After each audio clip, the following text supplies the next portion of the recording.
जय हिंद दोस्तों। आज आपका 2018 का सेट आई लेकर चल रहे हैं। पर्यावरण आपका बहुत ही इम्पोर्टेंट आज का प्रश्न होने वाला है। चलते हैं हम प्रश्न पहले की तरफ, मतलब कि प्रश्न नंबर 61 की तरफ। तो पर्यावरण का प्रश्न आपका 61 क्या कह रहा है कि भारत में बिहार के सापेक्ष जम्मू कश्मीर और गोवा की स्थिति है। कह रहा है कि भारत में आपका जो बिहार है उसके सापेक्ष जम्मू कश्मीर और गोवा की स्थिति क्या होगी। तो गोवा आपका क्या होता है कि आप जानते हैं कि गुजरात के नीचे आपका है, ठीक है। तो आपका वो किस साइड में पड़ेगा, आपका दक्षिण में पड़ेगा। तो किसके सापेक्ष पूछ रहा है, बिहार के सापेक्ष पूछ रहा है। तो आपका इसमें उत्तर जो बनेगा आपका तीसरा हो जाएगा, उत्तर पश्चिम और दक्षिण पूर्व हो जाएगा। चलते हैं प्रश्न 62 की तरफ। कह रहा है कि वाष्पीकरण की प्रक्रिया निम्नलिखित में से किस स्थिति में सबसे धीमी होती है। कह रहा है सतह क्षेत्र और तापमान दोनों में वृद्धि पर। कह रहा है सतह क्षेत्र बढ़ता है लेकिन तापमान घटता है। कह रहा है कि सतह क्षेत्र घटता है लेकिन तापमान बढ़ता है। कह रहा है सतह क्षेत्र और तापमान दोनों की कमी में। कह रहा है वाष्पीकरण की जब प्रक्रिया क्या होती है, जब तापमान क्या होता है सतह का कम होता है, तो उस समय वाष्पीकरण की प्रक्रिया क्या होती है, तेजी से होती है। तो आपका ऑप्शन नंबर क्या हो जाएगा, 62 का चौथा हो जाएगा। चलते हैं प्रश्न 63 की तरफ। प्रश्न 63 आपका कह रहा है कि स्थानों, दूरियों और दिशाओं के सापेक्ष स्थिति को समझने की क्षमता क्या कहलाती है। कह रहा है कि स्थानों कामा दूरियों और दिशाओं की सापेक्ष स्थिति को समझने की क्षमता को क्या कहते हैं। पहला कह रहा है कि दिशात्मक कौशल, इसके बाद कह रहा है चित्रण कौशल, फिर कह रहा है स्थितीय कौशल, और फिर कह रहा है क्या, ग्राफिक कौशल। तो आपका इसमें क्या हो जाएगा, अगर हमें समझना है तो इसका ऑप्शन आपका हो जाएगा दूसरा, चित्रण कौशल। चलते हैं प्रश्न 64 की तरफ। प्रश्न 64 कह रहा है किस राष्ट्रीय पाठचर्या फ्रेमवर्क एनसीएफ ने प्राथमिक स्तर पर एकीकृत पाठचर्या क्षेत्र के रूप में बढ़ाए जाने के लिए पर्यावरण अध्ययन की सिफारिश की है। कह रहा है कि पर्यावरण अध्ययन की सिफारिश किस, मतलब कि एनसीएफ के फ्रेमवर्क के दौरान आपका हुआ है। तो कह रहा है एनसीएफ 2005, एनसीएफ 1988, एनसीएफ 2000, या एनसीएफ आपका कितना 1975। तो आपका इसका उत्तर क्या हो जाएगा, चौथा हो जाएगा, एनसीएफ 1975। अब चलते हैं प्रश्न 65 की तरफ। कह रहा है भारत में किस क्षेत्र में स्थानांतरित खेती का रिवाज है। कह रहा है कि भारत में वह कौन सा क्षेत्र है जहां पर स्थानांतरित खेती होती है। तो यह भारत के पूर्वी भागों पर होती है। तो आपका पहला ही ऑप्शन इसमें हो जाएगा क्या, उत्तर पूर्वी क्षेत्र में स्थानांतरित खेती वहां पर होती है। इसका मतलब है कि एक बार फसल उगा करके फिर वहां कुछ दिन के लिए उसको छोड़ करके फिर दूसरे जमीन पर फसल उगाते हैं। प्रश्न नंबर 66 की तरफ। प्रश्न 66 कह रहा है कि नदी बांधों से उत्पन्न जल विद्युत के लिए निम्नलिखित में से कौन सा कथन सत्य नहीं है। कह रहा है कि जो बांध नदी पर बनाया जाता है उससे जो जल विद्युत उत्पन्न किया जाता है, कौन सा कथन सही नहीं है। कह रहा है बांध टिकाऊ विकास को प्रोत्साहित करते हैं, पहला कह रहा है आपका।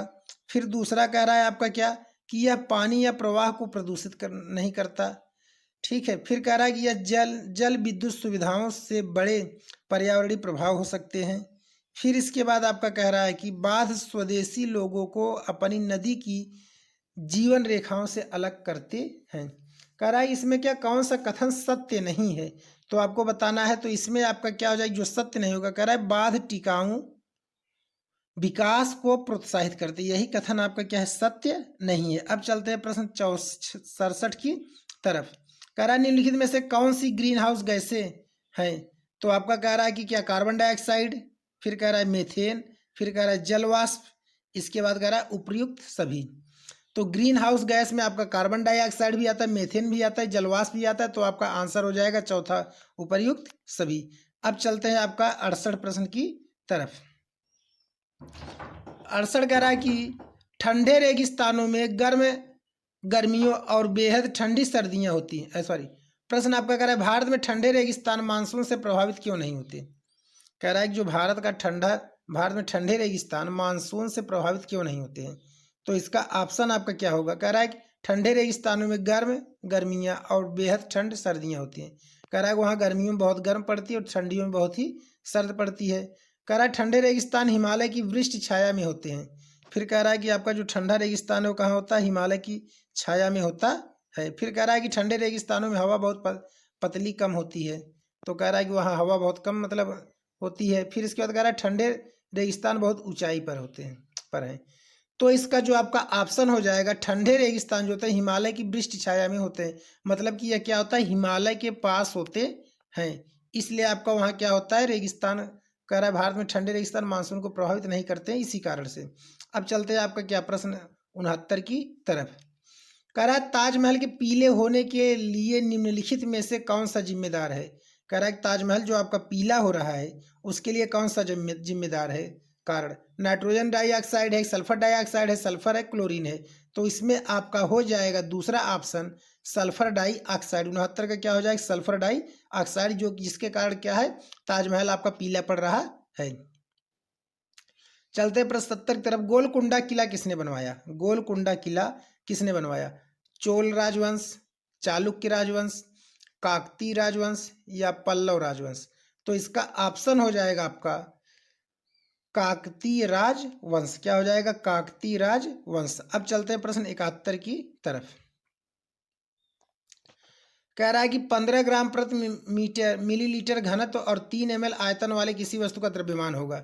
तो आपका सूत्र होता है घनत्व बराबर द्रव्यमान बटा आयतन, या द्रव्यमान बराबर होता है घनत्व गुणे आयतन। तो दोनों का गुणा कर दीजिए, 15 तियां 45। तो आपका ऑप्शन नंबर हो जाएगा दूसरा, ठीक है, 45 ग्राम। अब चलते हैं आगे 72 की तरफ। कह रहा है निम्नलिखित में से कौन सी अदिश राशि है। ठीक है, क्या कह रहा है, कौन सी इसमें अदिश राशि है। द्रव्यमान है, गुरुत्वाकर्षण, संवेग है, भार है। तो इसका ऑप्शन आपका हो जाएगा पहला ही हो जाएगा, क्या हो जाएगा, द्रव्यमान क्या है आपका अदिश राशि है, गुरुत्वाकर्षण, संवेग और भार आपके क्या है सदिश राशि है। चलते हैं प्रश्न नंबर आपका क्या 73 की तरफ। कह रहा है एक ऐसी वस्तु जिसमें से कोई प्रकाश किरण गुजर नहीं सकता वह कहलाता है। कह रहा है कि ऐसी वस्तु जिसमें से प्रकाश किरण नहीं गुजर सकता है वह क्या कहलाता है आपका। पहला ऑप्शन है अपारदर्शी, दूसरा कह रहा है पारदर्शी, तीसरा कह रहा है पारभासी, तीसरा कह रहा है पारदर्शी, चौथा है उत्तल।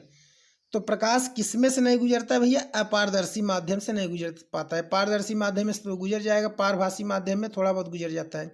उत्तल मतलब क्या, दर्पण है, लेंस है, क्या है, तो उत्तल में भी आपका गुजर जाएगा। ठीक है, तो आपका ऑप्शन क्या हो जाएगा, पहला हो जाएगा अपारदर्शी। प्रश्न 74। पृथ्वी की सतह पर किसी वस्तु का भार क्या होगा जिसका द्रव्यमान की सतह पर कितना है, 10 किलोग्राम। तो ध्यान हमेशा रखे रहिए आप सब, जो पृथ्वी पर भार होता है द्रव्यमान पर उसका 6 गुना कम हो जाता है। जो द्रव्यमान चंद्रमा पर जो भार होता है वो पृथ्वी पर उसका 6 गुना ज़्यादा हो जाएगा, और पृथ्वी पर जो भार अगर चंद्रमा पर कहेंगे 6 गुना कम हो जाएगा। तो चंद्रमा पर क्या है 10 किलोग्राम है, पृथ्वी पर हो जाएगा 10 छके 60। ठीक है, तो क्या हो जाएगा आपका 60 किलोग्राम। तो आपका ऑप्शन नंबर क्या हो जाएगा, पहला हो जाएगा। अब चलते हैं आपका क्या प्रश्न 75 की तरफ। कह रहा है एक विलेय का विघटन दर पर निर्भर करता है। कह रहा है जो विलेय है उसका विघटन दर किस पर निर्भर करता है। कह रहा है दाब पर, तापमान पर, सतह क्षेत्र पर, भार पर। तो विलेय का जो विघटन दर होता है किस पर निर्भर करता है, सतह क्षेत्रफल पर निर्भर करता है। अब चलते हैं प्रश्न आपका किस तरह 76 की तरफ। कह रहा है सुषमा चाहती है कि उसके छात्रों को पेड़ों के संरक्षण के लिए संवेदनशील बनाया जाए। निम्नलिखित में से कौन सी ऐसा करने की सबसे उपयुक्त रणनीति है। कक्षा में बहस आयोजित करना, समूह चर्चा करना, पोस्टर बनाना, बच्चों को एक पौधों को अपनाने और पोषित करने में मदद करना। तो 76 का आपका ऑप्शन नंबर क्या हो जाएगा, इसमें आपका चौथा हो जाएगा। क्या हो जाएगा आपका इसमें चौथा हो जाएगा, बच्चों को एक पौधों को अपनाने और पोषित करने में मदद करना। तो क्या होगा, पर्यावरण के प्रति ज़्यादा संवेदनशील बना सकती हैं। अब चलिए प्रश्न 77 की तरफ चलते हैं। प्रश्न 77 कह रहा है अभय ने अपने छात्रों से उन बीमारियों पर समूह में एक सर्वेक्षण करने के लिए कहा जिनसे उनके पड़ोस के लोग पीड़ित थे। पाठ्यपुस्तक में सर्वेक्षण का उल्लेख नहीं किया गया। इस शिक्षण अधिगम की रणनीति के लिए कौन सा विकल्प प्रासंगिक नहीं है। तो कह रहा है इसमें कौन सा विकल्प आपका क्या होगा, मतलब नहीं हो सकता है। आपका ऑप्शन क्या क्या है। कह रहा है इसने समुदाय के साथ बातचीत करने का अवसर प्रदान किया। भैया जब वो गांव के बारे में बनाया है मतलब कि, तो आपका ये ऑप्शन हो जाए। कह रहा है इसने बच्चों को वास्तविक जीवन के साथ सीखने में मदद की, यह भी आपका ऑप्शन होगा। कह रहा है इसने बच्चों को डेटा हैंडलिंग समझने और एक साथ काम करने सक्षम बनाए। भाई बच्चे जिसके जिसके घर जाएंगे उनका नाम नोट करेंगे, डेटा हैंडलिंग भी वो करेंगे। कह रहा है इससे समुदाय को उन बीमारियों को समझने में मदद मिली जिनसे वे पीड़ित थे। तो आपका क्या हो जाएगा, यही मतलब आपका क्या हो जाएगा, एक आंसर हो जाएगा आपका 77 का चौथा। अब चलते हैं आपका प्रश्न 78 की तरफ।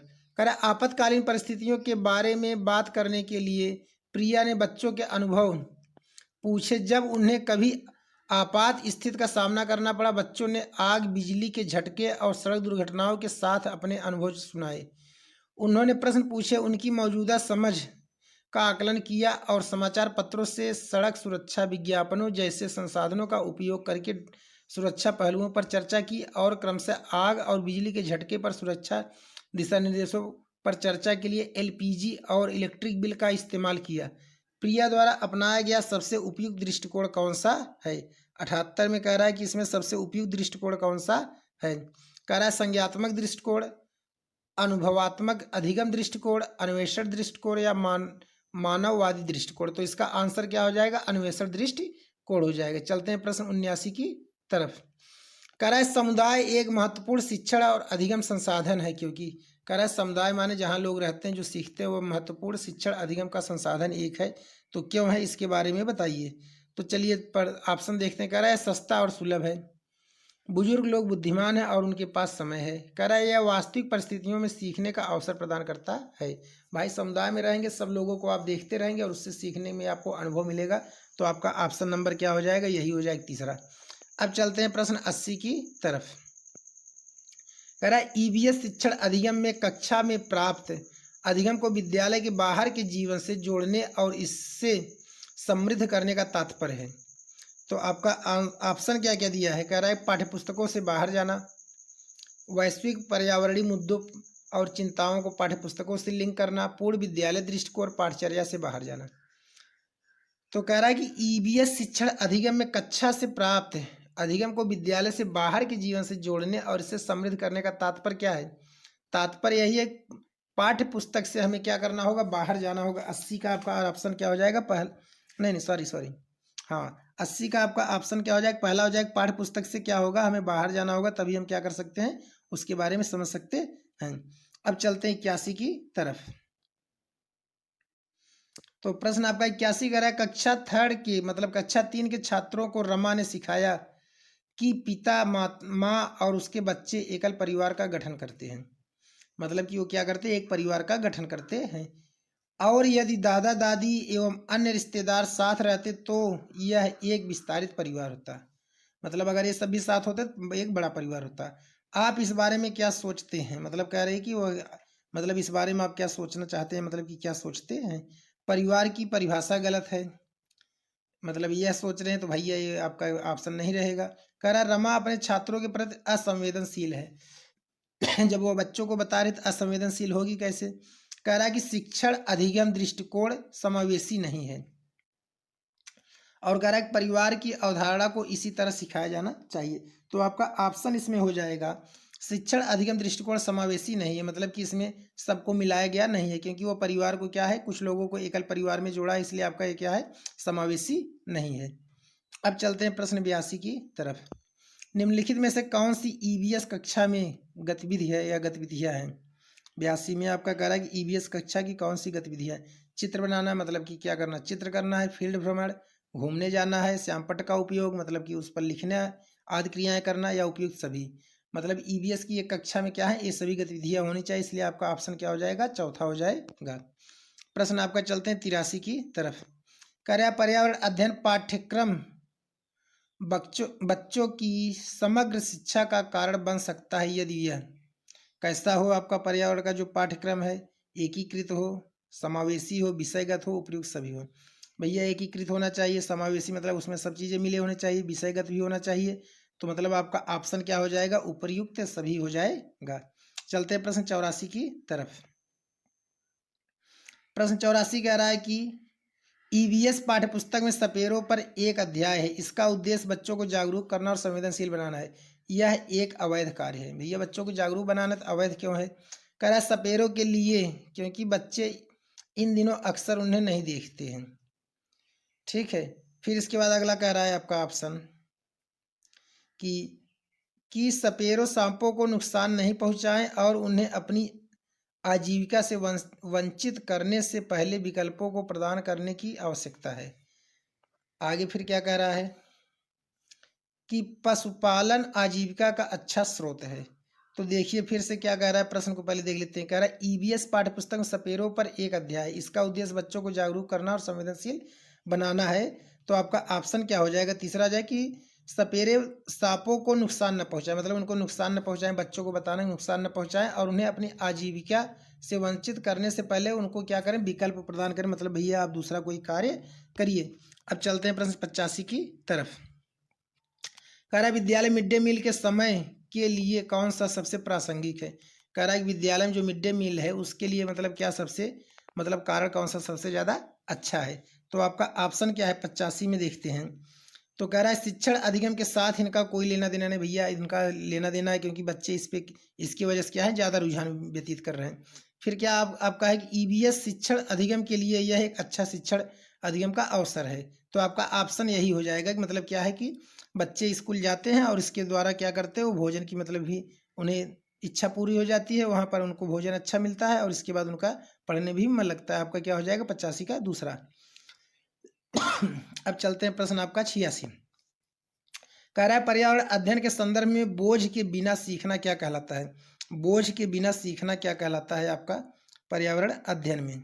ठीक है, कह रहा है कि स्कूल बैग का कम वजन।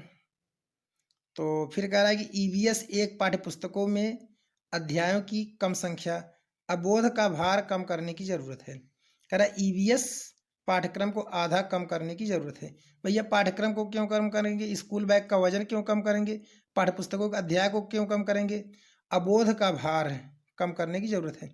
मतलब कि जो चीज़ें हमें नहीं जो अभी जाननी है, ठीक है, उनको हम मतलब जान करके क्या करेंगे, जो हमारे क्षमता से भी बाहर है तो उसको हमें जानने से क्या मतलब है अभी। तो इसलिए आपका ऑप्शन नंबर क्या हो जाएगा, तीसरा हो जाएगा। अब चलते हैं आपका प्रश्न 87 की तरफ। कह रहा है ईवीएस कक्षा में समूह में सीखने का क्या उद्देश्य है। कह रहा है समूह में सीखने का क्या उद्देश्य है, लड़के और लड़कियां अलग अलग सीख सकते हैं। भैया जब समूह सिखाना तो अलग अलग क्यों सीखेंगे, आपका नहीं होगा। कह रहा है कम और उच्च प्रदर्शनी करने वाले छात्रों को अलग अलग उपचारात्मक शिक्षण देना। जब समूह में सिखाना ही है तो उनको अलग के, ये भी आपका ऑप्शन नहीं होगा। कह रहा है सहयोग के मूल्यों को लागू करना और एक साथ काम करने के लिए प्रत्येक बच्चों को सक्रिय रूप से भाग लेने और सीखने में सक्षम बनाना। तो मतलब जो साथ साथ रहेंगे तो हर गुण में क्या होंगे, वो सक्षम होंगे। तो आपका ऑप्शन नंबर क्या हो जाएगा, तीसरा हो जाएगा। अब चलते हैं प्रश्न 88 की तरफ। बाला। कह रहा है कि बाला का पूरा नाम क्या है। कह रहा है मस्तिष्क सहायक प्राप्त अधिगम असाइनमेंट, अधिगम सहायक के रूप में ब्रेल। कह रहा है अधिगम सहायक के रूप में बिल्डिंग, या ब्रेल सहायता प्राप्त अधिगम आपका क्या है आकलन। तो इसका आप इंग्लिश में देख लेंगे, ठीक है। कह रहा है बाला का क्या हो जाएगा, तो आपका ऑप्शन नंबर इसका जो होगा आपका तीसरा हो जाएगा, अधिगम सहायक के रूप में बिल्डिंग। ठीक है, तो अब चलते हैं प्रश्न 79 की तरफ। कह रहा है वैकल्पिक ढांचे का क्या अर्थ है, विभिन्न भौतिक घटनाओं का पाठ्यपुस्तक स्पष्टीकरण, या फिर आपका कह रहा है क्या कि विचार जो अवधारणाओं के औपचारिक रूप से स्वीकृत स्पष्टीकरण से अलग हैं। फिर कह रहा है वर्तमान में वैज्ञानिकों और सामाजिक वैज्ञानिकों का आयोजित विचार। कह रहा है या सभी विचार जो दृढ़ता से बच्चों द्वारा अर्जित किए जाते हैं। तो कह रहा है वैकल्पिक ढांचे का क्या अर्थ है, वैकल्पिक माने कि जो हमें ऑप्शन में कुछ चीज़ें मिल जाएं। तो आपका ऑप्शन इसमें क्या हो जाएगा, दूसरा हो जाएगा विचार जो अवधारणाओं के अनुरूप अवधारणाओं के औपचारिक रूप से स्वीकृत स्पष्टीकरण से अलग है। ठीक है, अब चलते हैं प्रश्न हम लास्ट 90 की तरफ। तो कह रहा है कि महिलाएं पुरुषों की तुलना में कमजोर हैं, यह एक है मिथक, मतलब कि यह एक मिथ्या बात है, वैज्ञानिक तथ्य, रूढ़िबद्ध धारणा है, अंधविश्वास है। तो यह क्या है कि मिथ्या है, अंधविश्वास भी नहीं है, न तो रूढ़िबद्धता है, न तो वैज्ञानिक तथ्य कोई है। यह एक मिथक है, मतलब मिथ्या है आपका, कि मतलब इसको हम केवल हम अपने आप से कहते हैं। ठीक है, इसलिए इसका ऑप्शन क्या हो जाएगा, पहला हो जाएगा। अगर आपको हमारा वीडियो अच्छा लगे तो हमारे चैनल को सब्सक्राइब और वीडियो को लाइक जरूर करें। ओके, जय हिंद। लेकर आए हुए हैं सीटेट 2018 का बाल विकास, जिससे कुछ महत्वपूर्ण प्रश्न आपको लेकर आएंगे जो कि आपका पेपर में क्या होगा, हर साल पूछेगा ही। चलते हैं प्रश्न नंबर 1 की तरफ। तो प्रश्न आपका 1 क्या कह रहा है देखते हैं। कह रहा है कि आनुवंशिकता और पर्यावरण की भूमिका के बारे में निम्नलिखित में से कौन सा कथन सत्य है। कह रहा है कि आपका आनुवंशिकता और पर्यावरण के बारे में कौन सा कथन सत्य है, मतलब जो उसमें दोनों मैच कर रहे हो वही आपका विकल्प होगा। तो पहला कह रहा है कि विकास के कुछ पहलू आनुवंशिकता और कुछ अन्य पर्यावरण से अधिक प्रभावित होते हैं। चलिए आगे कह रहा है कि सीखने और प्रदर्शन करने की एक बच्चे की क्षमता जीनों द्वारा पूरी तरह से, जीन पे भैया पूरी तरह से निर्धारित नहीं होता, आपका कट जाएगा। कह रहा है अच्छी देखभाल और पौष्टिक आहार बच्चे की किसी भी जन्मजात विकार को दूर कर सकता है। चलिए कुछ हद तक आपका क्या है कि ये भी ठीक है कि मतलब कह रहा है कि एकदम पूरा जन्मजात हटा दिया जाए तो आपका यह भी ऑप्शन क्या होगा, सही नहीं होगा। जैसे कोई विकलांग है तो क्या पौष्टिक आहार खिलाएंगे जन्मजात उसका दूर हो जाएगा, तो गलत हो जाएगा ऑप्शन में। कह रहा है पर्यावरण केवल वर्ण लग गया तो कट जाएगा, इसलिए आपका ऑप्शन नंबर क्या हो जाएगा, पहला हो जाएगा। अब चलते हैं प्रश्न दूसरे की तरफ। कह रहा है निम्नलिखित में से कौन सा कथन पियाजे के सिद्धांत के अनुसार कहा नहीं जा सकता। कह रहा है कि इसमें कौन सा कथन ऐसा जो पियाजे के सिद्धांत के अनुसार नहीं कहा जा सकता है। पहला कह रहा है विकास गुणात्मक चरणों में होता है। कह रहा है बच्चे अपनी दुनिया के बारे में ज्ञान का निर्माण और उपयोग करते हैं। दूसरा कह रहा है निरंतर अभ्यास से अधिगम होता है। फिर कह रहा है बच्चे अपने पर्यावरण पर क्रिया करते हैं। तो इसमें आपका जो पियाजे द्वारा नहीं कहा जा सकता है वो आपका ऑप्शन होगा निरंतर अभ्यास से अधिगम होता है। ये आपका पियाजे द्वारा नहीं कहा जा सकता है। चलते हैं प्रश्न तीसरे की तरफ। कह रहा है निम्नलिखित में से कौन सी पूर्व संक्रियात्मक विचार की एक सीमा नहीं है। तो कह रहा है कि इसमें कौन सा है आपका वह विकल्प जो पूर्व संक्रियात्मक विचार की एक सीमा नहीं है। तो आपका ऑप्शन दे रहा है ध्यान केंद्रित करने की प्रवृत्ति, प्रतीकात्मक विचार का विकास, अहमन्यता, अनुत्क्रमणीयता। तो इसका ऑप्शन आपका हो जाएगा दूसरा नंबर, प्रतीकात्मक विचार का विकास। चलते हैं प्रश्न नंबर 4 की तरफ। कह रहा है कि आपको यहाँ भरना है, क्या होगा कि के अलावा निम्नलिखित कारणों से खेल युवा बच्चों के विकास में एक महत्वपूर्ण भूमिका निभाता है। ध्यान दीजिए बात किसकी कर रहा है, युवा बच्चों के विकास की बात कर रहा है, न कि छोटे बच्चों की। कह रहा है कि वे अपने शरीर पर निपुणता प्राप्त करते हैं।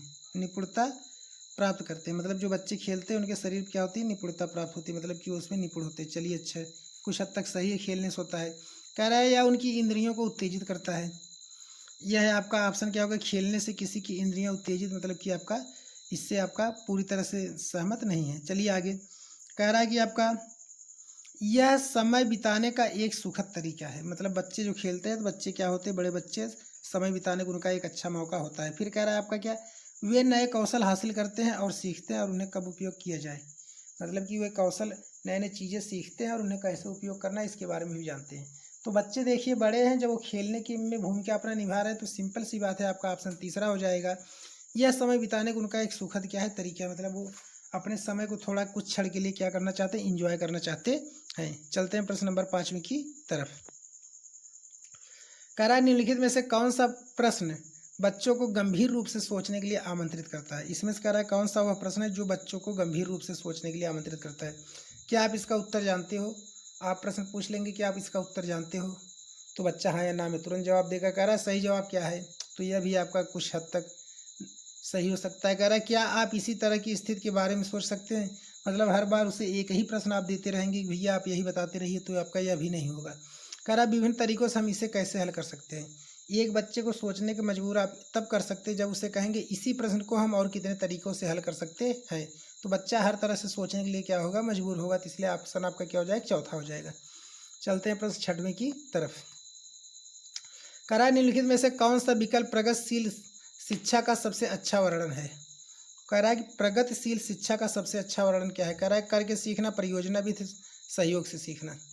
भाई करके सीखना जो स्वयं से सीखेंगे अच्छी बात है, परियोजना विधि माने एक योजना के साथ सीखना, और सहयोग से सीखना मतलब किसी के साझेदारी में साथ मिलकर सीखना।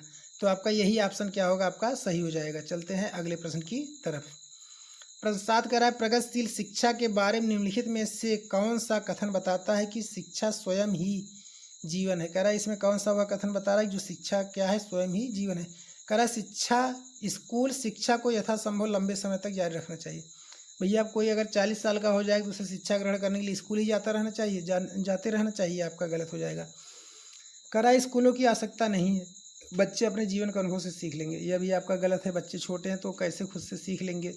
कह रहा है कि स्कूलों में शिक्षा सामाजिक और प्राकृतिक दुनिया को प्रतिबिंबित करती है करे मतलब ऐसा शिक्षा हो जिससे बच्चे क्या हों, सामाजिक और प्रकृति दोनों से जुड़े रहें। कह रहा है जीवन सच्चा शिक्षक है। ये तो है ही, जीवन सच्चा शिक्षक है, लेकिन बच्चों की बात है तो इसलिए आपका ऑप्शन नंबर इसमें क्या हो जाएगा, तीसरा हो जाएगा। अब चलते हैं प्रश्न नंबर 8 की तरफ। कह रहा है कोहलबर्ग के सिद्धांत के योगदान के रूप में निम्नलिखित में से किसे माना जा सकता है। कह रहा है कि इसमें जो कोहलबर्ग का सिद्धांत है वह किसके रूप में माना जा सकता है। कह रहा है उनके सिद्धांत से संज्ञानात्मक परिपक्वता और नैतिक परिपक्वता के बीच एक सहयोग का समर्थन किया है। कह रहा है इस सिद्धांत में विस्तृत परीक्षण प्रक्रियाएं हैं। यह नैतिक तर्क और कार्रवाई के बीच एक संबंध स्थापित करता है। उनका विश्वास है कि बच्चे नैतिक दार्शनिक होते हैं। तो आपका ऑप्शन नंबर क्या हो जाएगा, पहला हो जाएगा। उनके सिद्धांत ने संज्ञात्मक परिपक्वता और नैतिक परिपक्वता के बीच एक सहयोग समर्थन किया है। चलते हैं प्रश्न नंबर 9 की तरफ। कह रहा है निकटवर्ती विकास का क्षेत्र संदर्भित करता है। निकटवर्ती विकास का क्षेत्र संदर्भित करता है। कह रहा है उस चरण को जब अधिकतम विकास संभव हो, मतलब कह रहा है कि वह चरण जब विकास क्या हो, अधिकतम अपने सीमा पर हो। कह रहा है उस विकासात्मक चरण को जब बच्चा सीखने की पूरी जिम्मेदारी लेता है। भैया हम उसे कुछ सिखाएंगे नहीं, वो स्वयं जिम्मेदारी तो लेगा नहीं, इसलिए ऑप्शन आपका कट जाएगा। कह रहा है एक संदर्भ में जिसमें बच्चे सहयोग के सही स्तर के साथ कोई कार्य लगभग स्वयं कर सकते हैं। फिर कह रहा है कि उस सीखने के बिंदु को जब सहयोग वापस लिया जा सके। कह रहा है कि बच्चा जब क्या करेगा, किसी के सहयोग से सीखेगा और कार्य स्वयं करेगा, तो आपका ऑप्शन यही होगा। तो इसलिए आपका 9वें का ऑप्शन क्या हो जाएगा, तीसरा हो जाएगा। कह रहा है एक उभयलिंगी व्यक्तित्व। उभयलिंगी मतलब होता है जो न तो पुरुष हो और न तो क्या हो, स्त्री हो। ठीक है, तो कह रहा है स्त्री लक्षणों वाले पुरुषों को संदर्भित करता है। मतलब कि वह क्या है, स्त्री लक्षण वाले। भैया जब वह उभयलिंगी है तो ठीक है, दोनों का लक्षण संदर्भित करेगा, स्त्री लक्षण वाले ही नहीं। फिर कह रहा है तीसरा में कि मैं दृढ़ और अहंकारी होने की आदत है। भैया जब वो उभयलिंगी है तो उसे क्या जरूरत है, दुनियादारी से। ठीक है, ये बात नहीं नहीं जरूरत है, लेकिन आपका जरूर नहीं जो उभयलिंगी होगा वह अहंकारी ही होगा। इसलिए कह रहा है कि समाज में प्रचलित रूढ़वादी लिंग भूमिकाओं का पालन करता है। कह रहा है कि समाज में जो रूढ़वादिता है वह क्या करता है, उसका पालन करता है। तो आपका यह भी ऑप्शन कट जाएगा। तो ऑप्शन क्या हो जाएगा, कह रहा है में आमतौर पर माने गए मर्दाना और स्त्री गुण समायोजन होता है। कह रहा है कि जो उभयलिंगी होते हैं उसमें स्त्री और पुरुष दोनों के गुण क्या होते हैं, समायोजित होते हैं। प्रश्न 11 की तरफ। कह रहा है बच्चे को छोड़कर अन्य सभी के द्वारा लिंग भूमिकाएं ग्रहण करते हैं। बच्चे क्या करते हैं, कह रहा है बच्चे को छोड़कर अन्य सभी की मतलब किसके किसके द्वारा भूमिकाएं, कह रहा है बच्चे को छोड़कर अन्य सभी के द्वारा लिंग भूमिकाएं ग्रहण करते हैं। ठीक है, तो आपका ऑप्शन क्या कह रहा है इसमें, मीडिया, सामाजिकरण, संस्कृत और कह रहा है ट्यूशन। तो इसमें क्या होगा, बच्चा किसको छोड़कर अन्य सभी को सीख सकता है। तो इसमें आपका क्या होगा, ट्यूशन। मतलब बच्चे ट्यूशन को छोड़ करके अन्य सभी द्वारा वो क्या कर सकते हैं, भूमिकाएं ग्रहण कर सकते हैं। तो आपका ऑप्शन क्या हो जाएगा, ट्यूशन हो जाएगा। चलते हैं प्रश्न आपका 12 की तरफ। प्रश्न 12 आपका कह रहा है मानकीकृत परीक्षणों की आलोचनाओं में से एक यह है कि, कह रहा है जो मानकीकृत परीक्षण है उसकी मतलब आलोचना में से एक विकल्प आपका कौन है। कह रहा है वे मुख्य रूप से मुख्य धारा की संस्कृति का प्रतिनिधित्व करते हैं और इसलिए पक्षपाती होते हैं। कह रहा है उनकी भाषा को समझना मुश्किल है। परीक्षण बड़ी आबादी पर लागू नहीं किया जा सकता। वे बच्चे की क्षमता की स्पष्ट तस्वीर नहीं देते। तो आपका इसमें जो ऑप्शन हो जाएगा 12 क्या हो जाएगा, पहला हो जाएगा। अब चलते हैं प्रश्न नंबर आपका 13 की तरफ। कह रहा है एकाधिक बुद्धिमानी का सिद्धांत कहता है। कह रहा है कि इसमें जो एकाधिक मतलब एक से अधिक बुद्धिमानी का सिद्धांत है वह क्या कहता है कि बुद्धि तेजी से बढ़ाई जा सकती है। आपका नहीं हो सकता है भाई, बुद्धि कई प्रकार की हो सकती है। कह रहा है पेपर पेंसिल परीक्षण सहायक नहीं है। कह रहा है क्यों नहीं है भाई, हो सकता है। कह रहा है प्रभावी अध्यापन के द्वारा बुद्धि बढ़ाई जा सकती है। ठीक है, तो आपका इसमें जो सबसे सटीक आंसर होगा एकाधिक बुद्धिमानी में क्या होगा, बुद्धि कई प्रकार की हो सकती है। मतलब कि एक से अधिक क्या बुद्धिमानी हो सकती है, कि अर्थात होगा बुद्धि बहुत से प्रकार की हो सकती है। प्रश्न आपका 14 कह रहा है शिक्षक सीखने के लिए मूल्यांकन और सीखने के लिए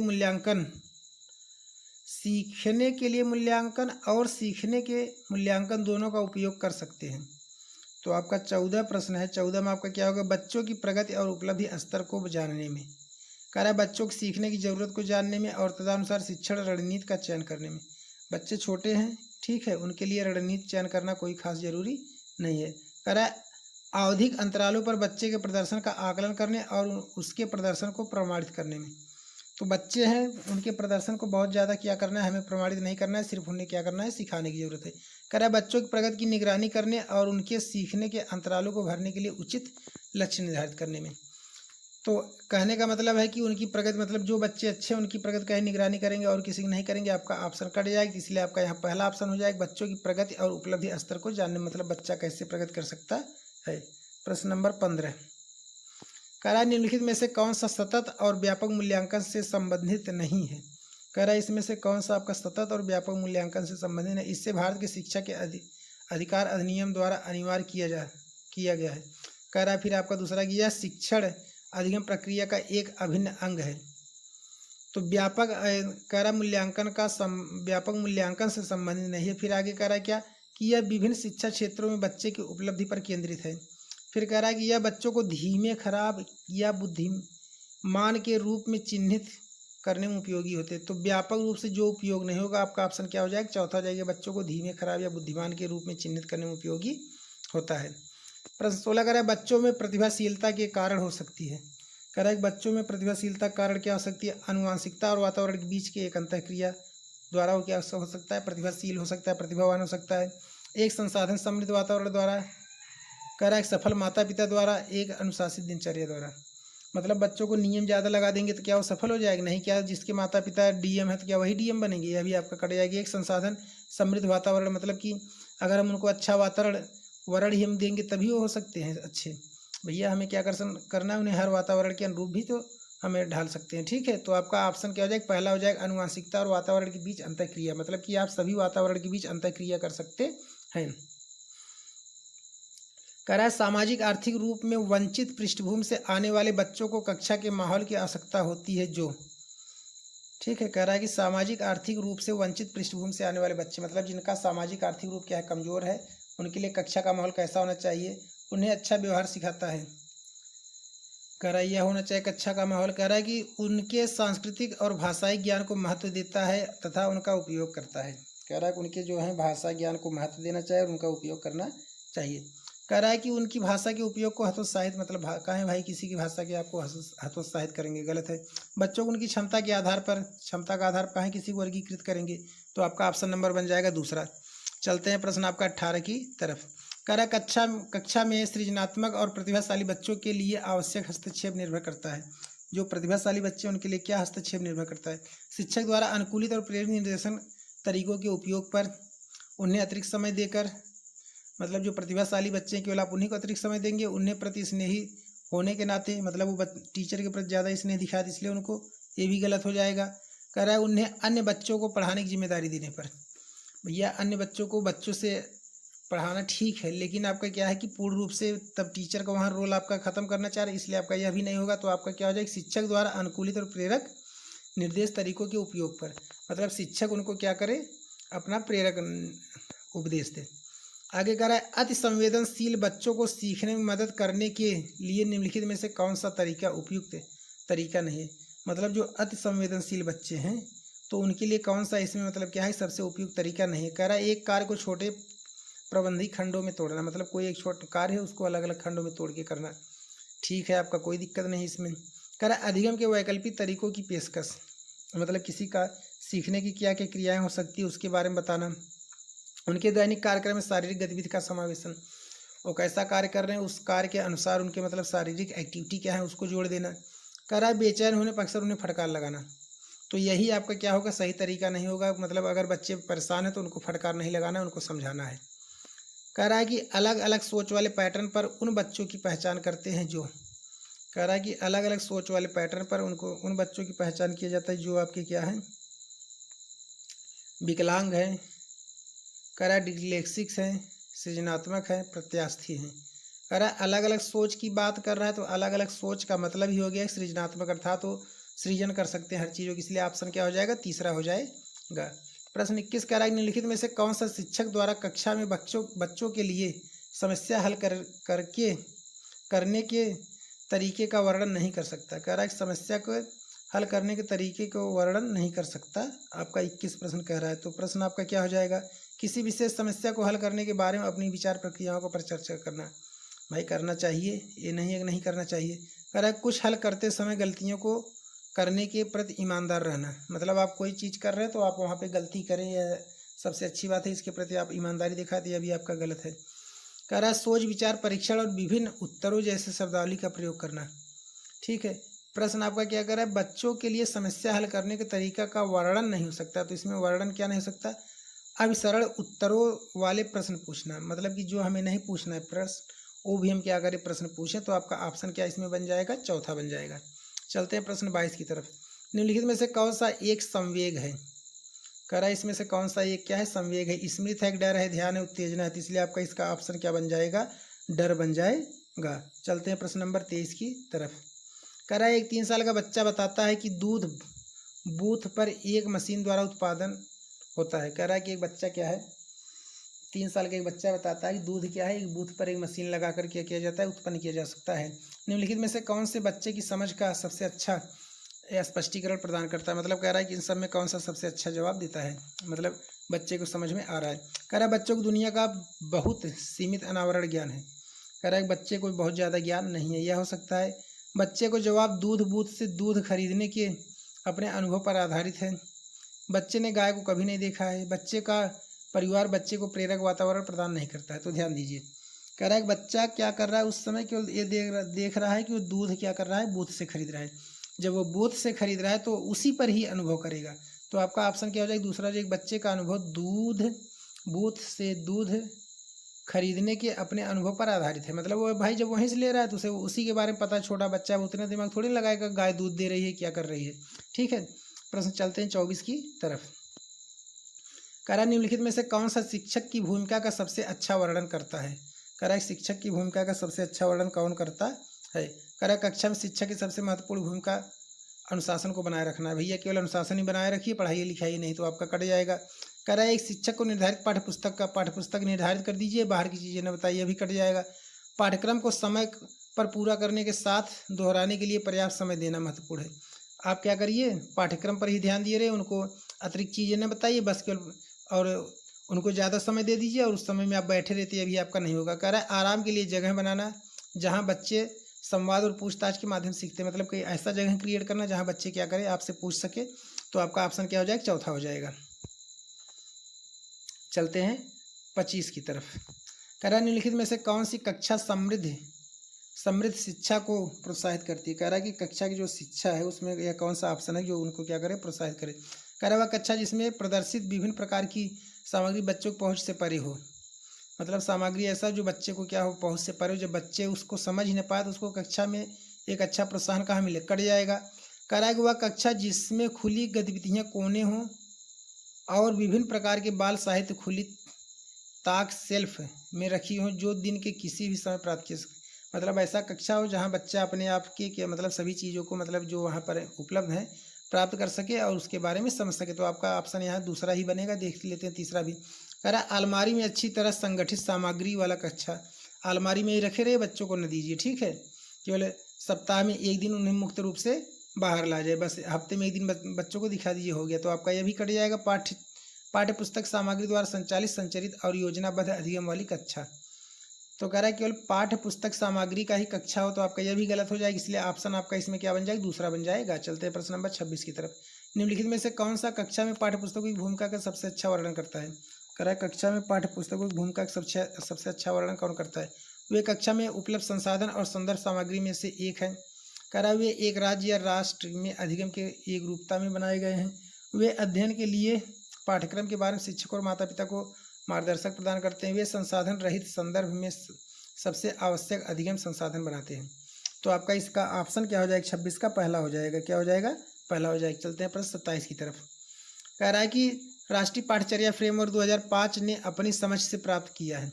कह रहा है कि राष्ट्रीय जो फ्रेमवर्क एनसीएफ 2005 है उसने क्या किया, अपनी समझ से क्या चीज़ें प्राप्त किया है। मानवतावाद, व्यवहारवाद, रचनावाद, संज्ञानात्मक विकास। तो एनसीएफ जो 2005 है उसने क्या किया है कि रचनावाद को क्या किया है, प्राप्त किया है।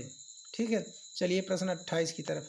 कह रहा है कक्षा में बच्चों को प्रेरित समझा जा सकता है। कह रहा है कक्षा में किसी बच्चे को प्रेरित समझा जा सकता है, कैसे। वे अच्छी तरह से वर्दी पहनकर स्कूल आते हो। भैया इससे कोई मतलब नहीं है, केवल ये वर्दी पहन कर आए, बाकी वो पढ़ने लिखने में कुछ ना हो। कह रहा है वह एक अच्छा अनुशासन बनाए रहे, केवल हमेशा चुप रहे, कुछ बोले ना, कोई एक्टिविटी ना करे, पढ़े लिखे ना, तो ये भी आपका नहीं होगा।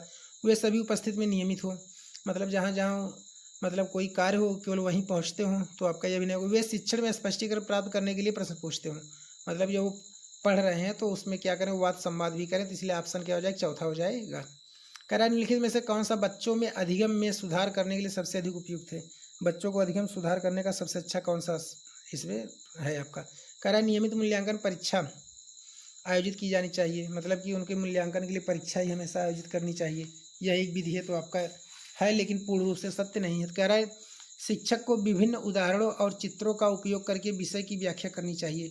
ठीक है, आपका यह सही है कि मतलब शिक्षक को पढ़ाना चाहिए, विभिन्न उदाहरण कह रहा है और चित्रों को प्रस्तुत करना चाहिए। कह रहा है कक्षा में सभी प्रकार की शिक्षण सामग्री होनी चाहिए, ये भी आपका हो सकता है, मतलब जितने भी कक्षाएं हैं उसमें सभी प्रकार की शिक्षण सामग्री हो। ठीक है, कह रहा है शिक्षक को वास्तविक जीवन स्थितियों पर बच्चों को एक दूसरे के साथ बातचीत करने में मदद करनी चाहिए, तो सबसे ज़्यादा आपका क्या होगा, यही ऑप्शन हो जाएगा। कह रहा है शिक्षक को वास्तविक जीवन की स्थितियों पर, मतलब कि उनको जो रियल लाइफ चल रहा है उसके बारे में उन्हें क्या करना, बताना और एक दूसरे से बातचीत करने में मदद करना, यही सबसे मेन आपका क्या होगा, सही आपका प्रश्न हो जाएगा। तो चलते हैं प्रश्न लास्ट और 30 की तरफ।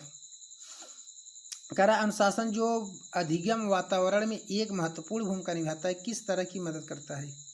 कह रहा है अनुशासन जो अधिगम वातावरण में महत्वपूर्ण भूमिका निभाता है वह कैसे हो सकता है। बच्चों को अपनी शिक्षा को विनियमित और मॉनिटर करने के लिए, चुप्पी साधे रहने के लिए, शिक्षकों को निर्देश देने के लिए, बच्चों को उनके पाठ रटकर याद करने के लिए।